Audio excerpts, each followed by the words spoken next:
Hello again, everybody. This is Mr. Everything, and I'm coming at you with a video about Star Citizen contrasted or compared to ancient Roman history. Now, a lot of you have probably already know this. This is all old stuff for you, but this video is really to kind of give my personal interjections and opinions about what Star Citizen and how ancient Rome compares to the universe in Star Citizen. Now, I did take a lot of information from forum posters inside of RSI's website. I've taken information from history, and I want to give credit to the fact that I've taken a lot of this information from a variety of different people. And all right, so let's get into it. And now some of you know that Star Citizen, the UEE, is the Roman Empire. Okay, well that's all well and good. You know that. You know that the UEE, or the human race, is basically modeled after the Roman Empire.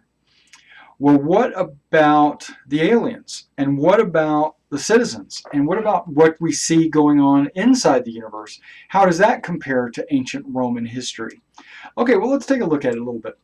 The first thing I say is, you have, I know I'm kind of going, I might jump around a little bit, so please bear with me. We're looking at the Murray Cup races. Effectively, what is a Murray Cup race? Well, it's obviously the chariot races.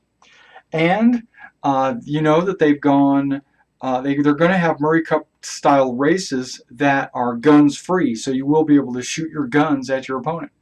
Well, guess what? That reminds me of Ben-Hur, when, they got the blades on the axle spokes, and then you've got the whipping of each other and stuff like that. So I look at chariot racing and the Murray Cup to be very similar. Okay, and then let's look on to Earth, the main capital of the UEE. That is old school Italian Rome. That's Rome.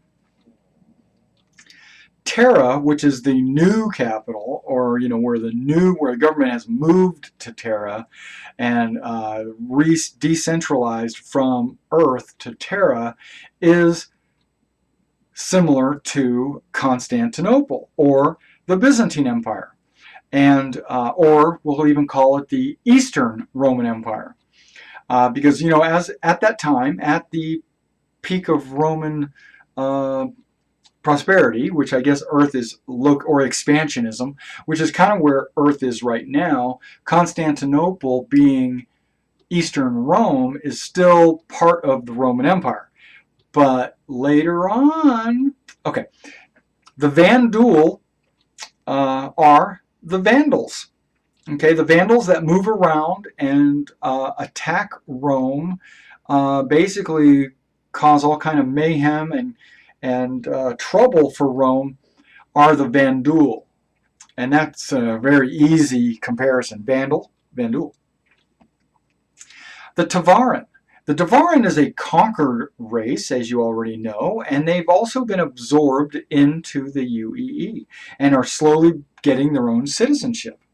Well, guess what? That would be the wars, because there was like 2 wars, maybe more, between the Tevarin people and Earth, would be our Punic Wars. And the Punic Wars were between Carthage and Rome. And so the Tevarin are basically the Carthaginians, being absorbed, because we now have, let me rephrase this, Rome had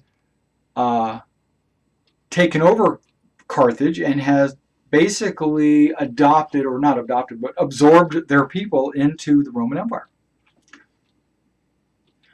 Rome was known for taking over tribes and kingdoms and absorbing them into the Roman Empire, giving them citizenship and allowing them to vote. And that was something very strong that Rome had, was that it constantly grew, but a lot of it was through conquest, but a lot of it also was through the fact that Rome was willing to let foreign governments kind of basically be absorbed into Rome. Okay, keep skipping that. That's Tevarin. The Banu. Some people say that the Banu, because of their trade and their neutrality, are the Greeks. Okay, because now the Greeks are broken down into smaller groups, like the, what do you call them, the Spartans, and then the Athenians, and the plebeians. And, the Greeks basically had a whole bunch of different tribes that grouped together. And the Banu are kind of like that too. They have decentralized government where it's all set up in some kind of council. And the Greeks kind of do that too. And they have a place that is kind of sacred that the Banu leadership go to and conduct like empire-wide type business. And that would be very similar to the Greeks and their oracle and their oracles. Okay. The Xians. Okay, well, the Xians are obviously, or it looks like, just from the spelling of their name, that they're Chinese, right? Well, that's not really, I don't know if that's really the case. I think that the Xians, being very militaristic, being very orderly, they could very well easily be Chinese. But I also think that they could be Mongolians, or the, which China are they? Because I don't really think that China, per se, had a whole lot of interaction with the Roman Empire. So how does the Xians have a lot of interaction with the Roman Empire? Now, the Mongols, on the other hand, they did have a lot of interaction. And they're I don't know, they're descendants of China and stuff like that. So. And then there's also the one we don't really hear a whole lot about. It's the kr'thak. And they're kr'thak on the opposite side of the Xians. So now, if the Xians are Mongols, then the kr'thak could very well easily be Huns, Genghis Khan and all that. And they come across, they actually come across Europe and Asia and take over a large portion of the Roman Empire and basically cause a big, huge conflict. And Rome has to deal with the Huns. Okay, so I think the kr'thak are the Huns, and I think the Xians are the Mongolians with a little Chinese influence. I mean, that's kind of what I'm thinking. Okay, so now that just breaks down each nation. Now what I'm going to do is kind of go into why I think that. And a lot of this, like I said, was taken directly from the forums, either from other people have come to the same conclusions that I've come to, and have posted this, and I appreciate them writing this all up. And unfortunately, I can't remember exactly who I've got these from because I searched the forums, scoured them, copied and pasted, and did not really take the names down. I probably should have, and that is my fault. I'm sorry.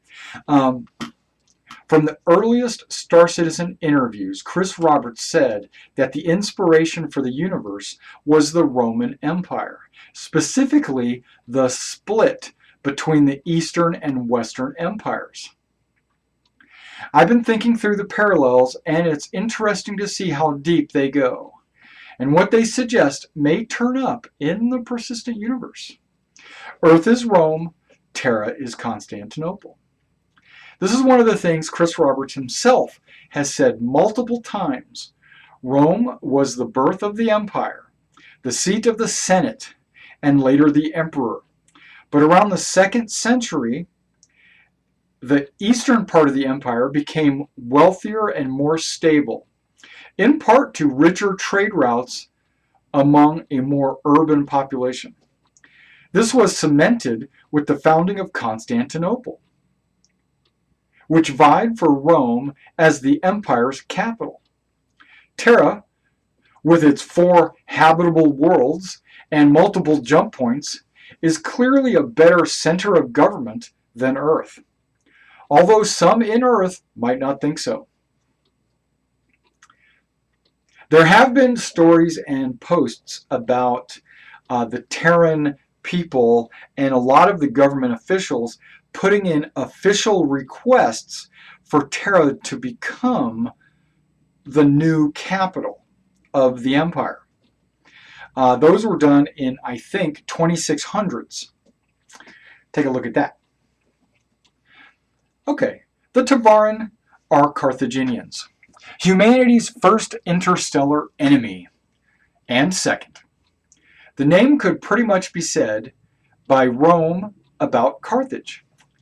When Rome finally consolidated the Italian peninsula and started looking outward to expand, they came up against Carthage pretty much immediately. Carthage was a naval empire that was probably larger than Rome when their navies clashed in the First Punic War. The Second Punic War famously saw Hannibal march over the Alps with elephants and occupy the Italian peninsula for 15 years.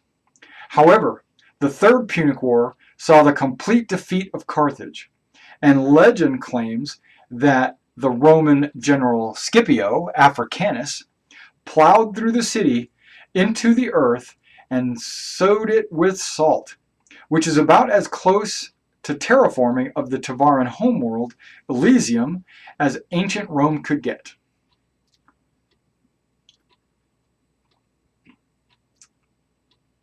And as you know, the Tevarins did have a re-emergence of their naval forces and their fleet, and they did attack into the empire, and they were defeated, very much like Hannibal.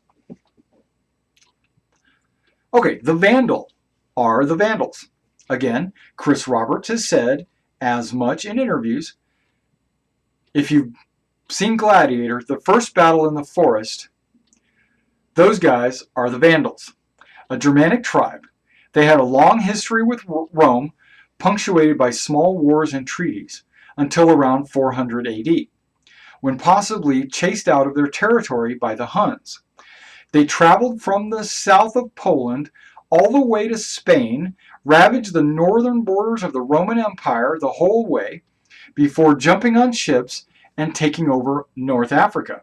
They finally made their way to Carthage, now thriving more than 500 years after the Third Punic War, and set up kingdom. But their fight with Rome wasn't nearly done yet. And that's true. The Vandals could very well easily be a tribal group that constantly moves and shifts, because nobody really knows where the Vandals come from in Star Citizen. They give them, they just don't know. The Banu. They're ancient Greece. The Banu planet states are parallel to the Greek city-states. The city-states were very rarely unified, and those rare times were either because of external threat or internal conquest. One of the reasons the Greeks are often thought of as merchants is that Greek, not Latin, was the language of trade for most of the Roman Empire. So Banu might be the language of trade in the UE. The Xians.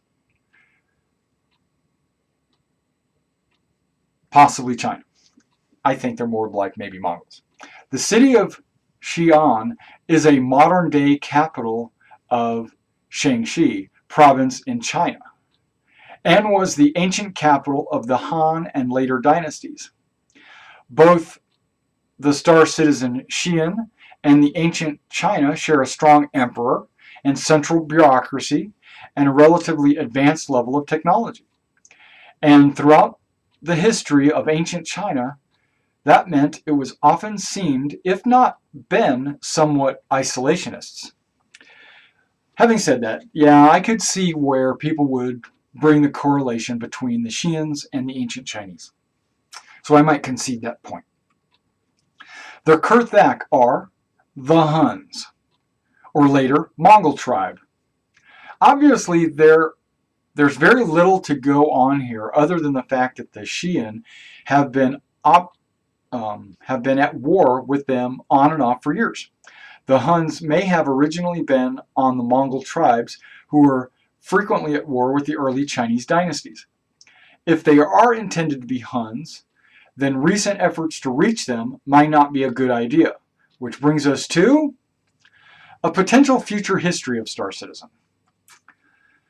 Star Citizen seems to parallel the ancient Roman Empire circa 300 to 400 AD, which suggests some pretty interesting events once the persistent universe is up and running. One of them, separation of Earth and Terra. As the Western and Eastern Roman empires, breaking up is hard to do. And what goes double if you're the world's largest empire? The split of the Western and Eastern Roman empires was a fairly obvious thing to do. For a century or more, the empire had been racked by internal strife as different legions installed their man as emperor. It was just too big to administer. And so Diocletian decided to split. Great in theory, but the next 200 years saw a lot of wars between co-emperors who were looking to drop the co. Such a war between Earth and Terra could provide a lot of interesting play in Star Citizen. The only thing that really stopped the fighting in history was the fall of the Western Empire, which leads us to Attila the kr'thak. After nearly 200 years of on again, off again splitting of the Roman Empire into East and West, it was a hollow shell waiting to be cracked. The Hunnic Empire appeared seemingly out of nowhere on the Romans' eastern and northern borders, displacing the Vandals. And the Eastern Roman Empire began sending tribute just so they didn't have to worry about fighting them. This worked for a while, but finally the empire was too tempting a target. Under the famous Attila the Huns cut through the Eastern Empire, right to the walls of Constantinople. Then later went west as far as Paris before heading south into Italy. Only the death of Attila stopped a potentially catastrophic breakup of the entire empire then and there.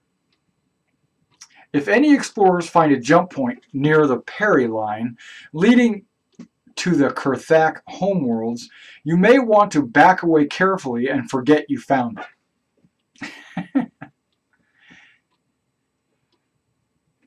In the future, another thing might happen. The Vandals sack of Earth as the Vandals sack Rome. With the Vandals on the south and the Huns in the north, Rome's attention was perfectly split. Every time they massed troops in one direction, trouble came from the other. With the death of Attila, things looked safe enough for the Emperor Valentinian III to stab his military commander-in-chief Flavius to death. Because ancient Rome. This wasn't a great idea, because the next year, two of Flavius's bodyguards stabbed Valentinian to death, and one usurped the throne. For reasons to do with marriage treaties, this led the Vandal to invade Rome. They were basically unopposed, and after negotiating with Pope Leo not to kill anyone, they came in and spent 14 days stripping the place of everything of value. This included a large part of the population which was taken into slavery, because clearly the Pope only said kill, not enslave. If we see the equivalent in Star Citizen, you're likely to see the Vanduul coming in for the Federal Reserve gold in New York or wholesale carting the Kremlin off. I hope people find this interesting. Here's an excerpt from the Praetorian, Chapter 3, Part 1.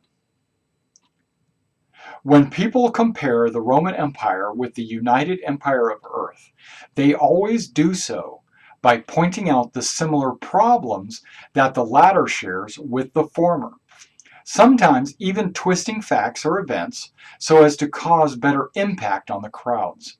Rarely do I see people recurring to this method who actually delve into the various ramifications of their arguments. Quite the contrary, in fact. Most of the current supporters of said analogy purposely sidestep along the benefits of our current method of government, feeding false information and personal criteria to the masses as if they were facts. Continues. When Ivan Sang announced the creation of the United Nations of Earth, everyone knew it would be a hard road to take.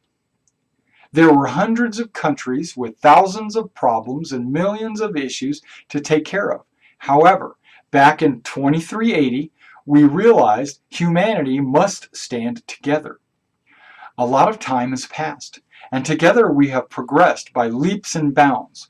Why split our race apart? Why should we fall back to a system that only fomented infighting and petty squabbles among neighbors? We must avoid the creation of a vicious cycle that will only harm us in the long run. We must remain united. Continues. I will not pretend our current policies are not Earth-centric. Unlike those other specialists out there, I take the good with the bad. But we must ask ourselves, is it worth losing 600 years of progress? Can we not find a solution to all these problems within our current system? Earth is not blind to the needs of others, but we are old and set in our ways. I believe that Earth's greatest fear is becoming obsolete. We all know what happens to the elderly when they are left behind, abandoned and forgotten. Earth will not let go, which is why we must all hold humanity's fate together. Continued. Oh, I am sure there will be plenty of tugging, pulling, and pushing, maybe even some fighting, but I assure you the system can pull through, as long as the men and women who run it are up to the task. Sometimes it is not the system that is to blame, but the people behind it. Now, there was a question asked to Aaron Roberts in a recent PAX, I think PAX Australia possibly. The question is now, going off of the citizenship focus in the game, where you have to earn it through your actions, are there any sort of in-game rewards or benefits can receive from completing these actions? Aaron Roberts' answer was, you gain citizenship from completing the military campaign, or you can bypass the campaign altogether. As a citizen, you get certain rights above other people in the system, and you're treated slightly differently. Some people, on the other hand, choose not to be citizens and may want to be a pirate or other titles. So as a citizen, there are certain rules you're expected to abide by within the game. Citizens' access to particular locations acquire certain rights and are able to participate in different events, such as voting. And that was his answer. Now, the definition of Roman citizen, I've actually looked up the definitions of Roman citizens. They have a number of rights that non-citizens don't have, and I'd like to list those off here for you. One of them is the right to vote, which he mentioned already. The right to stand for office. The right to take legal contracts. So basically, what does that mean? Being able to take missions. If you're not a citizen, there's no way the TDD is going to give you a mission. The right to have a lawful marriage. The right of immunity from some taxes. The right to have a legal trial. The right to appeal the decisions of magistrates. A Roman citizen would not be tortured or whipped, nor could he receive the death penalty unless he was found guilty of treason. If accused of treason, a Roman citizen had the right to be tried in Rome, and even if sentenced to death, no Roman citizen could be sentenced to die on the cross. And Roman citizen was required in order to enlist in the Roman legions. This was sometimes ignored. Non-citizens joined the auxilia and gained citizen through service. All right, so that was my contrast in comparison with Rome and the Empire of Earth in the world of Star Citizen. If you have any additional comments or concerns, or if you would like to add any more points or comments, please feel free to comment below. Also, if you found this informative, please like and follow, and I'll see you in the verse.